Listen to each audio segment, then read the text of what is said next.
Babies cry, I watch them grow. They'll learn much more than I will ever know. And I think to myself, what a wonderful world.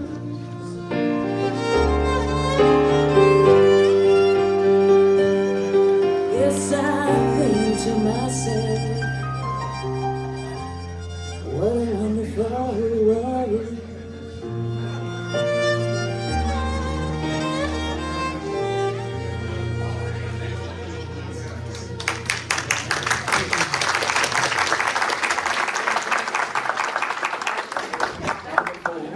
Wonderful song, wonderful musicians, and wonderful you. Good morning. Good morning. It's good to see all of you here. Let's just slow down a moment and take a breath and come into this present moment.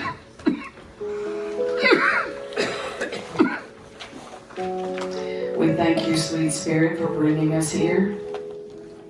For we are in our right place. We are open and receptive to the blessings that will abound.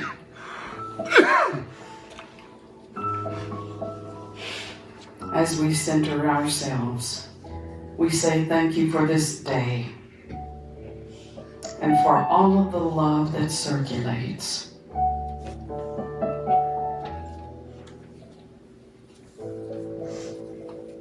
And so it is. Amen. And I'd like to invite Myrnie up to share our daily word. Joy. I draw from my wellspring of joy. There are so many ways to express joy. I may speak words of praise that bring the awareness of even more blessings to mind. I may take joyful action, my every step aglow with the light of God, enlivening all I do. I celebrate the playful joy of every child, especially the child within me and you. I experience the same happiness, whether I'm in the heart of a busy city or in the stillness of nature. And then there is the quiet joy of just being, the richest joy of all. I rediscover my joy by taking slow, deep breaths, tapping into my wellspring of well-being that never runs out. I feel its energetic flow spilling over into my heart and life. What joy to be a spiritual being, a precious child of God. But the angel said to them, "Do not be afraid, for see, I am bringing you good news of great joy for all the people." Luke 2:10.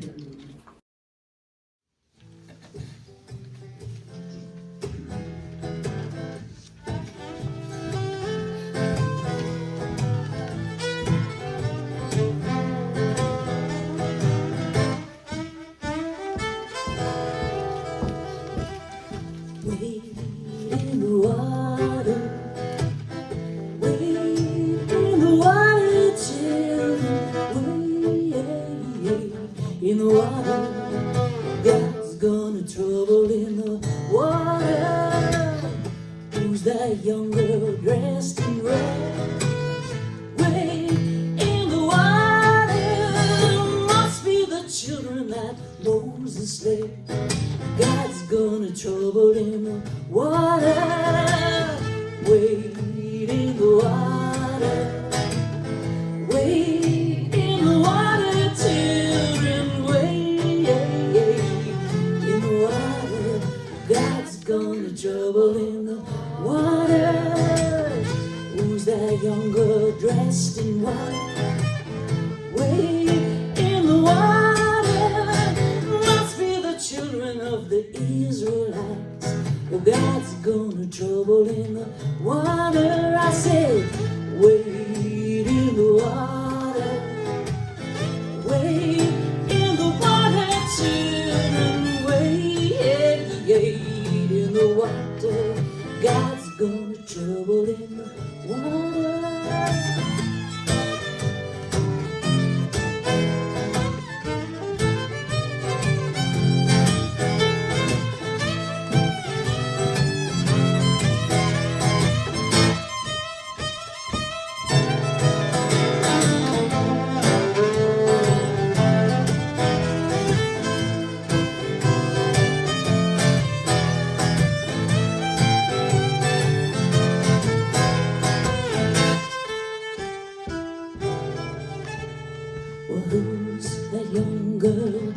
dressed in blue. Wade in the water, all of those children are coming through.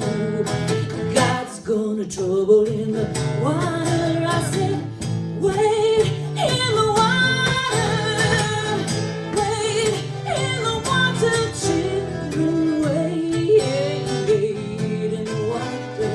God's gonna trouble in the water. I said, God's gonna trouble in the water. I said, God's gonna trouble in the water.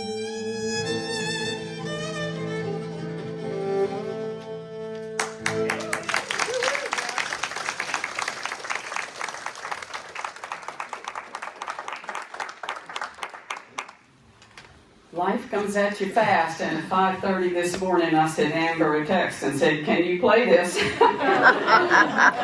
And thank you. Amber is one who starts planning a week before for a musical presentation, so I appreciate that she works with me. God troubled my water this morning. So, do you know that the biggest problem in our world is ignorance and apathy? Yes. And most people don't know that, and they don't care.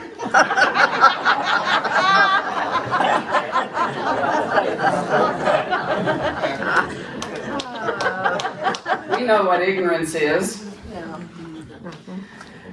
Do we know what apathy is?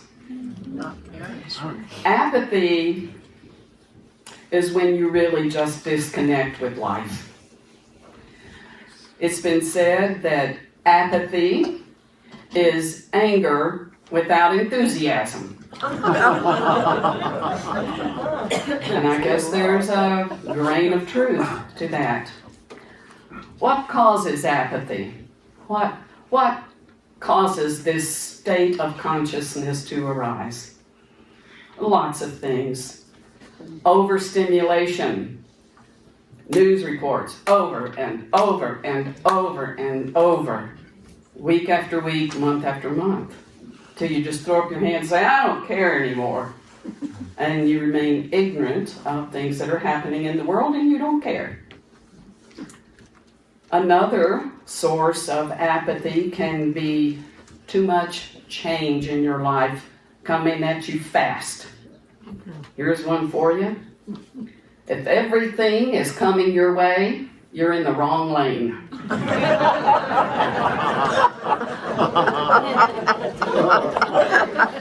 We can expect change. We can expect challenges. That's how we grow. It's how we evolve. It's not the only way, but it is definitely one of the primary ways. Apathy, if it's not addressed truly, can lead to depression.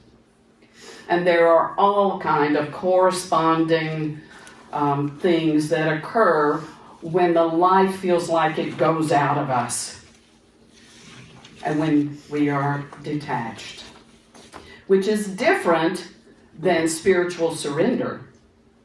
When you let go and let God, as we say, we still care deeply. Apathy comes as a result of resignation, and there is no caring. So, it can be difficult to get yourself motivated if you just don't care if you're motivated or not. What's your incentive if you're stuck in this place? And stuck it is. It's an emotional stuck place. We could say, well, I'm waiting for desire to hit me.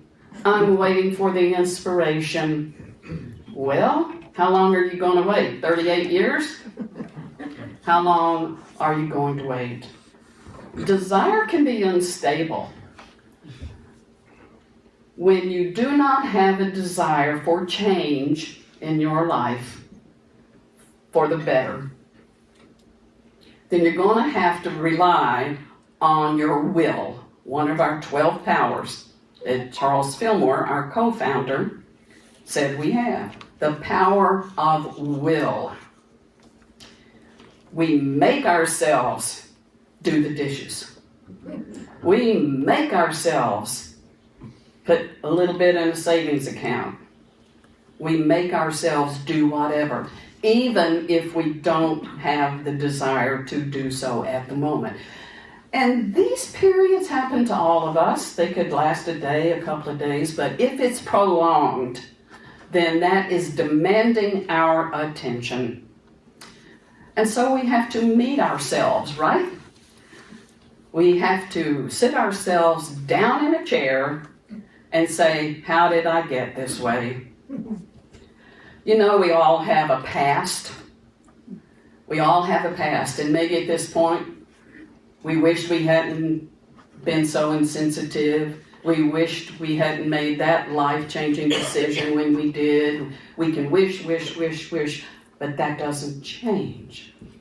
So the question is, what are you going to do from here on out? To get out of apathy, we have to make a change. We have to do something different. The same old routine over and over and over again, even if it's a positive routine, can pretty much just lead to, another day at the gym. The joy of life comes with the creativity of life. The creativity of your voice, of your music, of your painting, of your dancing, everything. The creativity of life. Life is lived on the plane of the emotions, not up here in the head. This guides, but emotions survive. Emotions are the life, the true life. It's energy in motion. And so when that energy gets bogged down, gets stuck, maybe things from the past brought us here, certainly that's true, but if we're not living where we are, then that's a mindset. That is a mindset that has gotten stuck. Is that okay with you? You think, oh, well, at this age, whatever, I don't know. You have to answer for yourself. You have to take a step forward. It may not get you where you want to go, but it'll be one step away from where you are if you were stuck. So, there is a story in the Bible that's one of my favorites, and you had a little clue what it is just a moment ago. And I want to do a little bit of a metaphysical interpretation for this very short story. I'm going to read it. I'm not going to paraphrase it. I'm going to read it directly from the Bible. And then I'm going to go back and pull out the pearls. There are many versions of the Bible. This happens to be the King James Version. I think it's the most fun. I love the thousand of these and all of that. That's what I grew up. That's what I grew up knowing. Now there is in Jerusalem, by the sheep gate, a pool, which in Hebrew, Bethesda, having 5 porches. In these lay a great multitude of sick people, blind, lame, paralyzed, waiting for the moving of the water. For an angel went down at certain times into the pool and stirred up the water. Then whoever stepped in first, after the stirring of the water, was made well of whatever disease that person had. Now a certain man was there who had an infirmity 38 years.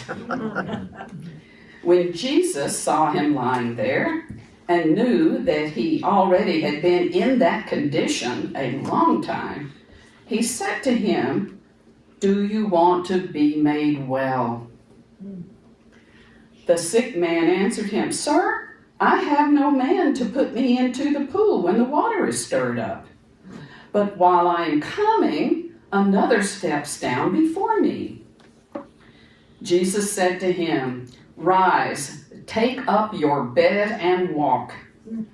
And immediately the man was made well, took up his bed, and walked.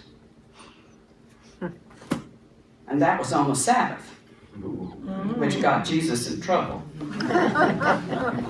Okay, now, I said I was going to go back. Yes, I'm going to go back.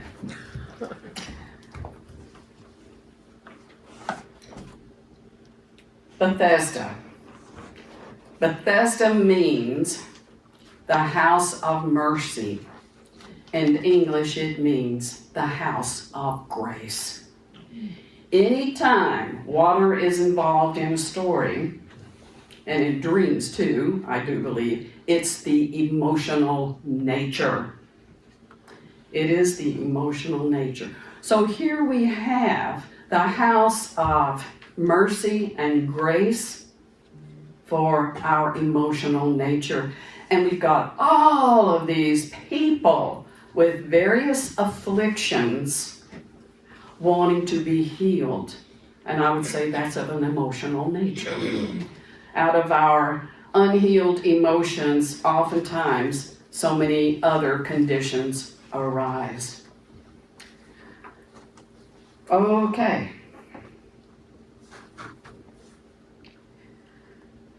An angel went down at certain times into the pool and stirred up the water. An angel, metaphysically, is a divine idea, a divine thought. So occasionally, something gets through to us and calls us into the water. According to this, only one person at a time could be healed.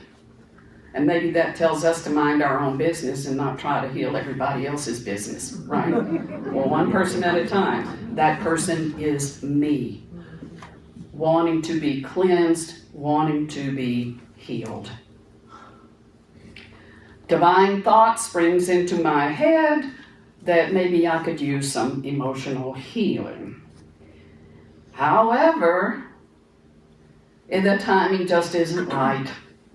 I want it, but you name it. Something comes up first that prevents me from being honest with myself and doing some personal work to look at my past and see what has led to this state of disconnect, this state of not caring.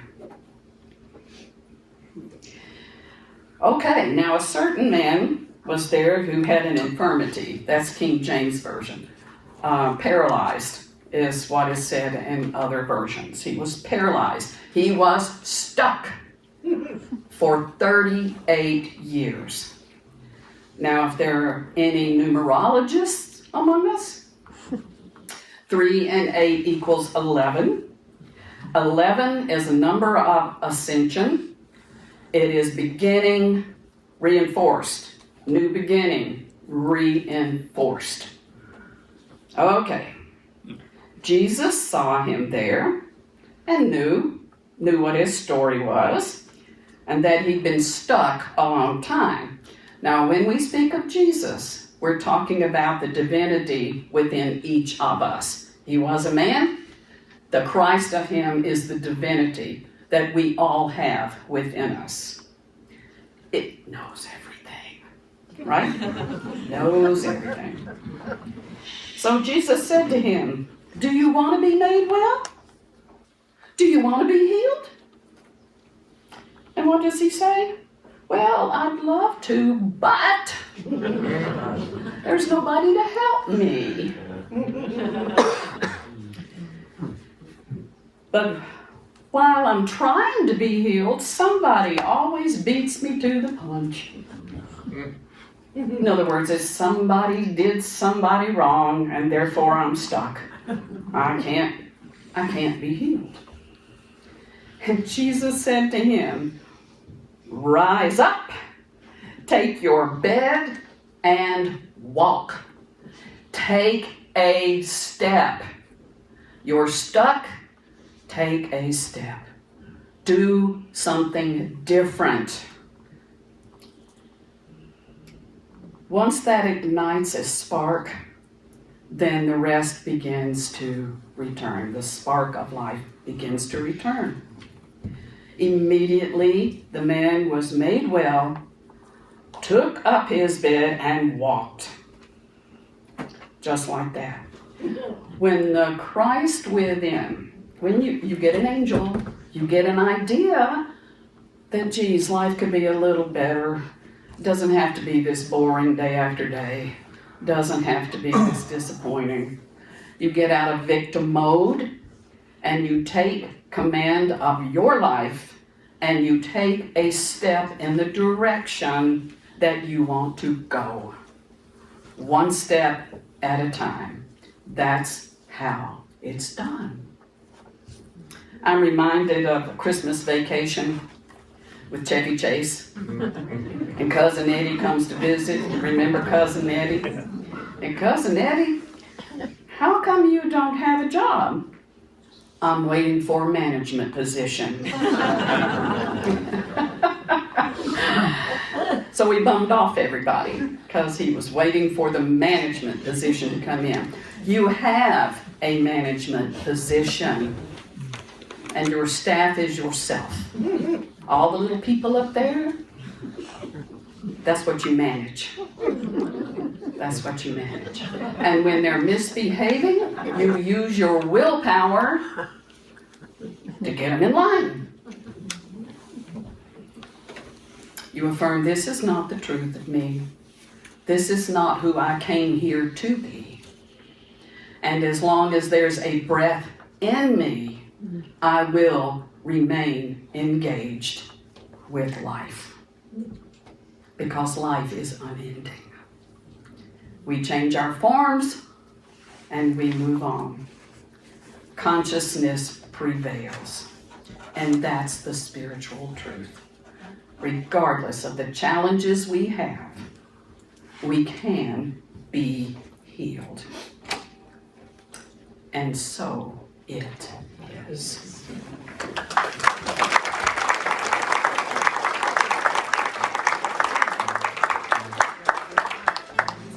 Okay, it is time now to bless our offering. This church is totally supported by your contributions. There is not another organization that feeds us money. We do have help from Unity Worldwide Ministries in various programs, and occasionally that includes financial help.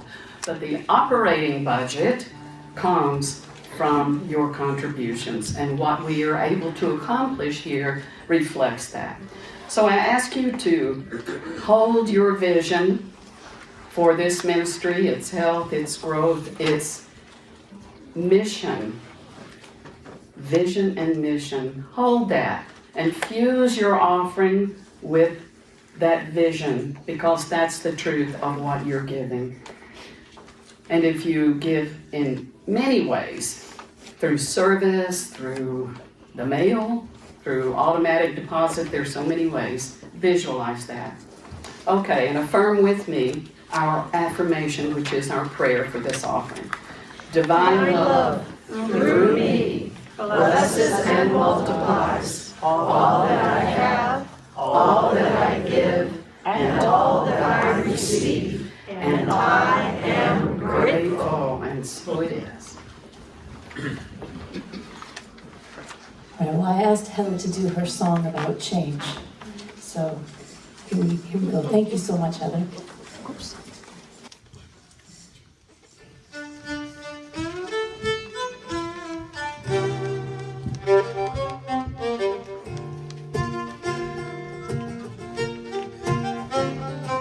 Now today starts out the traffic jam that's gonna make you late to work. And then a fine young man with a classic sedan pulls it next to you.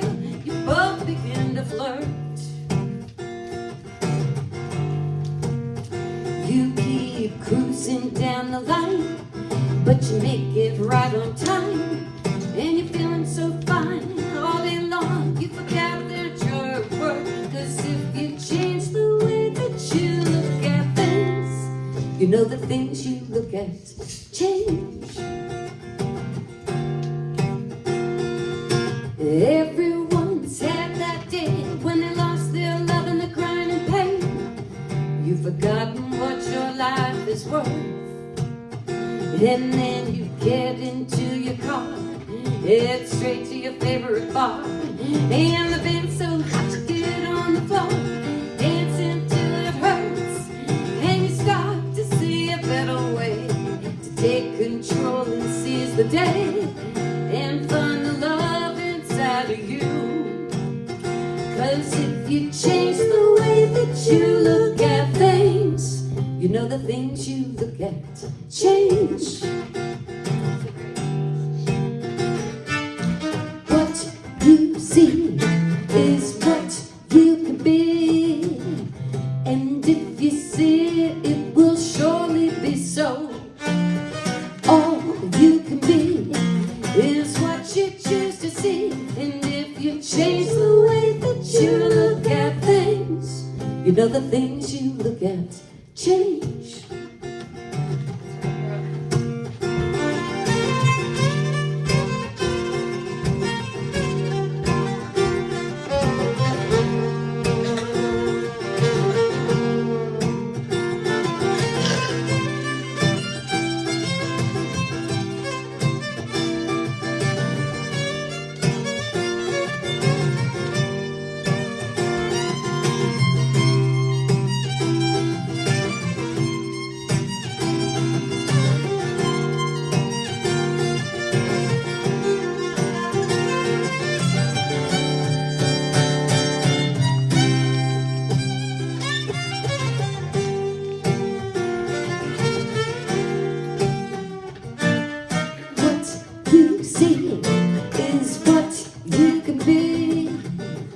And if you see it, it will surely be so. All you can be is what you choose to see, and if you change the way that you look at things, you know the things you look at change. Oh, you know the things you look at change. I said the things you look at change. Oh, you know the things you look at change.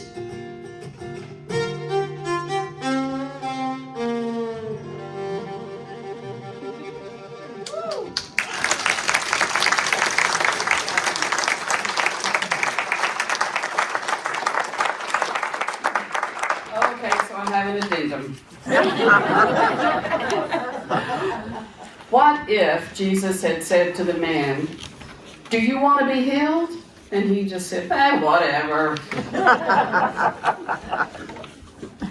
We can choose our responses, right?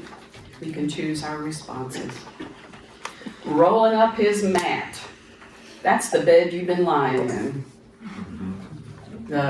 You've made your bed, now lie in it. You've heard that? Well, you can roll that up and toss it.